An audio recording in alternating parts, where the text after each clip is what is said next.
Viktoria. Thanks to be here. Hi, Andrea. We're going to talk about the practice, as you know already. But before, I would like to let you introduce yourself. So my name is Viktoria Chernenko. I'm a philosophy practitioner, psychologist, and a businesswoman for the past years, promoting philosophical practice a bit in different countries. So combining different roles. Let me ask you, how did you meet the practice? Yeah, I met the practice. I was a student of psychology in the Arctic Circle. That's where I was born in Russia, all the way in the north. And one day I was asked to write by my philosophy teacher to write an email to a French philosopher, Oscar Brenifier, whom I didn't know at that point because I was the only one who spoke English at this institute where I studied. So I sent him an email and I asked him if he would come to a conference there in my hometown. So he came. And since I was, again, the only one who spoke English, I was translating for him. And at that moment, I thought, okay, this is a fun, it looks like a fun activity. A lot of people get bothered and things happen. You know, it's not a lecture and there's real life. So I thought this really can be something fun to do. And that's how it started, basically, since that moment. What do you like the most about this practice? What do I like the most? I guess the challenging aspect, which attracts me a lot. It's a challenge to yourself, first of all. And I'm a big fan of challenge. So it challenges you to work on your state, on your mind,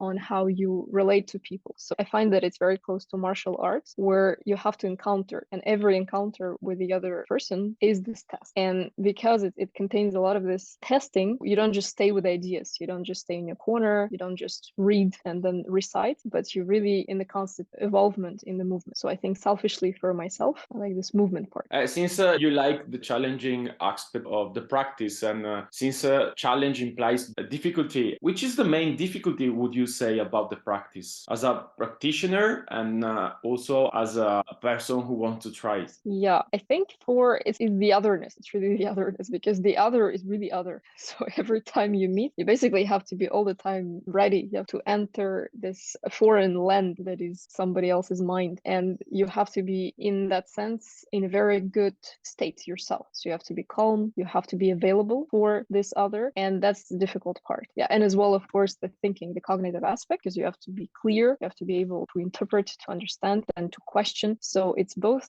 emotional sharpness in a way and mental sharp. So that's the most challenging part. And you cannot just learn it one day and then practice it. It's really daily activity where you notice that you have to restart again. You have to wake up every morning and you have to restart the process. So that is challenging as well for people who encounter the practice, because I create programs that teach philosophical practice to people. So often there is this idea that, okay, I go to the course, I study for 1 year or 2 years, and that's it. You know, I've learned, now done, I got my certificate. And that's as well difficult part for people, is to accept that it's a lifelong process. Yeah, that it only starts with the day you finish the program. So it's very engaging practice, let's say. Yeah, it's engaging. Yes. Yeah. I have here, I'm playing pool every day now. So Yeah. for some time, and I noticed this parallel that you have to be as well emotionally ready and then be sharp at the moment. But every day, it seems like sometimes you're not in shape. You don't expect it. But the pool, the game shows you that you're not a state of equilibrium. You shoot strangely, then you get upset. Some days you get upset, some days you don't. And it's a bit like this, yeah, because you can compare questioning to the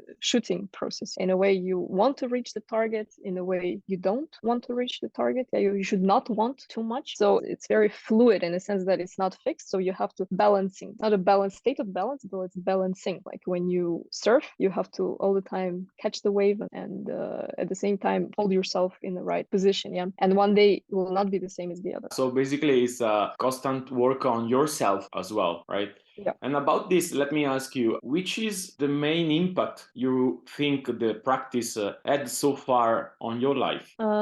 This tranquility mostly. So the capacity to, and tranquility comes through capacity to accept the differences. And when I started to work on philosophical practice, I was traveling a lot. And at first it came as quite a shock, like when I went to, I remember, Cambodia or Japan. So to see this very different cultures and how people lived, it created a quite a turmoil in me. I remember I was like after each seminar day, I was crying in my hotel room. I could not even say what exactly I'm crying about, but this encounter with the fact that the world is so different, and as well the poverty, because I was young and then I had ideas about how the world should be. Then I met all these differences and it really shocked me. So at first I had a lot of emotions about it. And then slowly, because of meeting this otherness, you acquire this tranquility because you meet so many sides so that you cannot be really indignant or angry or upset. It really educates your emotions. So this definitely has changed. And of course, on the cognitive level, because it's a constant exercise. So on the cognitive level, you still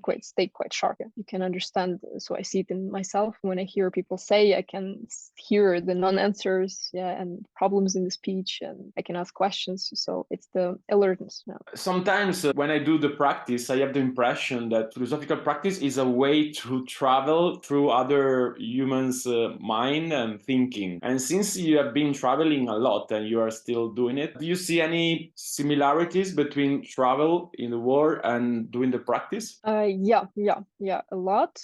Again, because of this encounter with what is unknown and the mix, especially because I got to experience the mix. I both was traveling and then holding workshops at the place where I traveled. So definitely it is the way to get to know what is other. So traveling, it's a good metaphor and it's close to the Chinese concept. Can be applied here. The one that you know, I think, is a xiao yao you, is the concept that comes from Chuangzi, Chinese philosopher Chuangzi, which means basically the leisurely walking or leisurely strolling through life. So you move, but you don't just stay leisurely there. So you all the time on the go, but it's leisurely. So you enjoy. You basically travel, but without the particular expectations to arrive someplace. The metaphor really fits. So now, if you had to explain what is a philosophical practice to people who don't know what it is, how would you explain it? It is a practice of the mind. I guess it's the simplest way would be the metaphor, just the way we train our body, then the same way we're supposed to train our mind, but it's less common to people to realize that. So it's the same as training for the body, but training for your emotional state and your cognitive skills.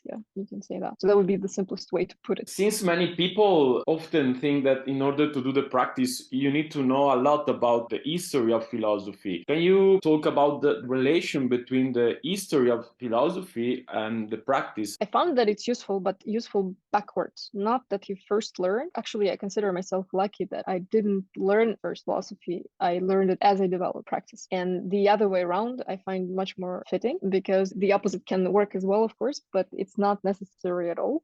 For example, I started when I was about 18 years old. I didn't have any knowledge of history of philosophy. I just knew some names. At first, that frightened me a lot. I was thinking, who am I? Question people. I know nothing. But that's precisely the point. This ignorance, the ignorance that's supposed to be there. You actually will be good at questioning if you're curious, if you don't pretend that you want to lead people someplace. So in my case, it happened nicely that I didn't know. Then through time, I was reading and the concepts came and then I connected. I met the concept and then meet the concept and then I say, oh, hey, this is what's happening actually. This is useful in the situation, or this, I saw this with the person. So the first was the swimming. I was really thrown into the water. And then I got the theory, here's, you put hand like this, or you do like that. But I really think that it more hinders, like if you really want to acquire first the knowledge and then apply it, more hinders than it helps. It's the same way, I guess, as sitting on the board of a swimming pool with a book, and reading all the movements and all the instructions instead of doing it. But as a post knowledge, I find it still useful. It conceptualizes your experience. So it gives meaning to it. And you can then use these concepts with people. And concepts, because they're dense, they represent this meaning. They're as well speaking to people. So then after it's nice that you can do that. So just to make clear, basically, in order to try this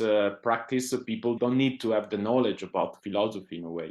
Not at all. Yes, most of our students that come to the programs, they don't have philosophical background, and a lot of our tutors who teach programs as well don't have philosophical background. Let's try to deep a bit the description about the practice. And in the practice are involved at least two different dimensions: existential one, let's say, and a cognitive one. Can you say something about that? You mean about this division? Yeah, about the competencies on one hand, and the work on the person on the other.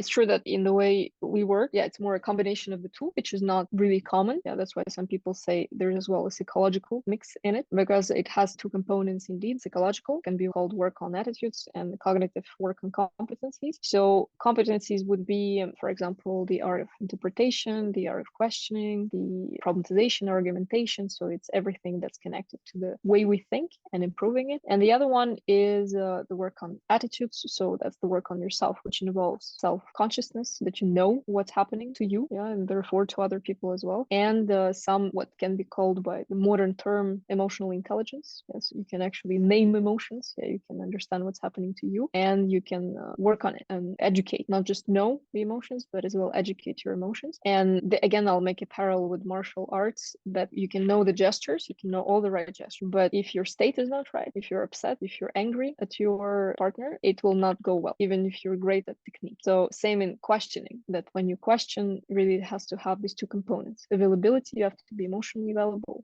peaceful, calm, and aware of yourself in order not to project your own ideas or your own feelings on the person. And you should have as well the technical skill. So it's like being a mirror. Is a good symbol here. So a mirror should be clear enough so the person sees its own reflection and not your own chaos or your own emotions, etc. So it's an opportunity to encounter yourself in a way through the dialogue. Yeah. Since you mentioned the feelings dimension, we see a lot in the practice how feelings influence the thinking. What can you say about the relation between feelings and thinking? Yeah, a lot can be said. So yeah, one influence the other. That's the reason as well why we work on both, is that feelings can influence a lot thinking, and vice versa. Thinking then educates feelings, but both need to be there. That's why as well I think philosophical practice is that it combines the two, instead of being like in psychology. Yeah, mostly there's an emphasis on feelings and then helping and saving you and improving you, but more the feeling part of it and feelings and action. And then the cognitive part, often that's only philosophical, and some people work only on theory and only on ideas. But here, yeah, the combination of the two, that's what constitutes us. Yeah, we cannot split as human beings. We cannot just split, there's this thought and then there's separate feelings. It's all entangled together. And, the more clear the feeling, the more clear the thinking, the more clear the thinking, the more clear the feeling. Yeah, it's very intertwined. So in a way, it's also a training in order to distinguish the two dimensions and to divide the thinking from the feelings, say. Yeah. Yeah, you can say divide. Yeah, rather to name, I guess. Yeah, that's what we practice a lot, is conceptualize. Yeah, whatever's happening, be it feeling or be it a thought, but to understand what is what and what influences what. Yeah, so it's basically a lot about consciousness, about seeing what's happening inside you. Yeah, exactly. By the way, when you name your feelings, you are not in your feelings anymore. So you create a bit of distance to yourself, and you see yourself through that process. Yeah. Distance is indeed crucial. You observe, basically, you watch yourself feeling or you watch yourself thinking. Do you have any advice for people who are willing to try, or they are interested to practice, but at the same time they are afraid or they don't feel to jump or to try? To try as a client or as a practitioner? Both. So let's start from the client side, and then about the practitioners as well. Yeah. Well, for the client, there's really, you have to decide to try, in a sense, like an adventure, and then you just answer questions. Yes. So actually, if you're ready to follow and answer questions, there's nothing, just like now you ask me questions and I answer. So when you follow the process, there's nothing particularly scary there, besides undergoing the adventure. Yeah. But if you want to get something, if you want to arrive someplace, if you have particular expectations, if you want that the other person gives you the answer or that you have the solution, then you might be frustrated. Yeah. But if you're just there, you can be curious of where this is going to lead you, then it's fun to try. But it is frustrating, just like as we know what happened to Socrates. Yeah. And we always have certain expectations. Yeah, and in my experience, my main difficulty has been like to face the aggressivity of the clients that often or sometimes, let's say, comes up in the consultation. And do you have any advice for face these reactions of people when they are consulting? Yeah. Well, I as well went through that, yes, because when I started, I really wanted to get the good result, whatever I considered good, and I was really frustrated that they were not answering my questions. Yeah, and not only did they not answer, but they get angry, and then they start to attack, and then I got upset. Said, "Hey, what's happening?" So I was entering a bit of a fight, which is the last thing to do. Not like fight directly, but I was getting tense, and that's why it's a nice practice, precisely to work on yourself, is to be able to play with it. And that's I'm still learning, because sometimes it takes you really off guard. Yeah, you don't expect, but yet that you're ready to face anything is a really important state. So you just enter there peacefully, calmly, and you're ready. So before, I like to imagine before a workshop or a consultation that anything can happen. That's what I tell as well when I teach this to people, is that you should imagine that a client might get up and leave. A client might call you names. A client might not answer. One response of your single question. Or maybe they will do all of that. They will answer happily and they will be very happy with you, but you have to equally be ready for both. Yeah? So no surprise there. And already this attitude that you can imagine it and you prepare yourself. So if this happens, what do I do? It helps a lot already. And yourself not to expect. I was speaking now from client side, is enter a consultation not to expect. And same for a philosopher. Yeah, you should not expect that the client will be either happy or conscious or answering your questions. And so this diminishing of expectations is nice. So you enter an adventure, yeah, and you see what happens. So playing with it is really crucial. But it's true for me, sometimes still hard. It was really hard before because when I considered that the person should not behave this way, and then I wanted to teach. But that's why, to come back to the image of a mirror, if you're a mirror, the person might make funny faces in front of it, cry or get angry. The mirror does not change because of it. Yeah. Personally, what helped me in order to face difficulty has been the flexibility and the plasticity of playing with ideas and playing with all the unpredictable events that can happen during the practice, which is difficult, of course, even because I'm quite rigid. But that's another very important aspect of the practice, that you can use the practice in order to develop yourself, in order to become more flexible, not just during the dialogue, but in your life as well. Yeah. That was a big discovery for me as well, that reality resists. Yeah, that reality has this quality of resistance. Or same in comparing to pool. Yeah, you get upset there because that stupid ball doesn't go where you want it to go. Yeah, you think you're doing everything right, and what the hell? Yeah, so you get this feeling. But yeah, it teaches you that the other is other. Yeah. And when you are in this playful mode, you're not a wall, because when there is a resistance and you are rigid, it breaks. Yeah, if you're water, it just goes through. Yeah, so it's really like letting it go through. So it very much depends on your state. Yeah? Not so much a client can do whatever, but the fact your effect is really on you. Yeah. That means at that moment you are mirroring. Yeah, you're same as the person. Yeah. You're advanced too. Yeah. Okay. Viktoria, thank you very much for sharing your experience. See you soon. Yeah, thank you as well.